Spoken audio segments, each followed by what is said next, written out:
सुप्रिया सुळे यांनी माझा कट्ट्यावर जे विधान केलंय त्याबाबतची बातमी। मला राज्यात मुख्यमंत्री व्हायची बिलकुल इच्छा नाही, मी केंद्रामध्ये दिल्लीतच खुश आहे, असं स्पष्टीकरण राष्ट्रवादी काँग्रेसच्या खासदार सुप्रिया सुळे यांनी दिलंय। त्या एबीपी माझाच्या कट्ट्यावर बोलत होत्या।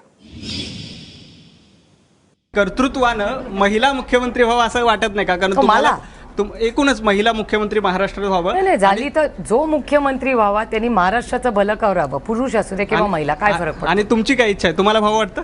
नाही, मी खासदार आहे आणि एकदा दिल्लीमध्ये गेल्यावर फार अवघड असतं स्टेटमध्ये येणं। तुम्ही पृथ्वीराज बाबांना विचारा हा प्रश्न, पण मी स्वतः दिल्लीमध्ये, तुम्हीच म्हणताय माझं काम जरा बरं आहे, थँक्यू व्हेरी मच, मधून अजून कोणीतरी आपल्या कामाचं रेकग्निशन घेतंय, ते कुणालाही ती थाप बरी वाटते। मध्यंतरी पवार साहेबांना जेव्हा एकदा विचारलं होतं की महाराष्ट्रात खूप कमी लोक आहेत जे कर्तृत्वात, त्यांनी सांगितलं की सुप्रिया सुळे खूप चांगलं काम करतात, तर भविष्यात आम्ही डेटा चेक करा, आजकालची स्टाईल डेटा बेस्ड आहे, त्याच्यामुळे डेटा चेक करा। भविष्यात आम्ही तुम्हाला मुख्यमंत्री म्हणून बघायचं की नाही?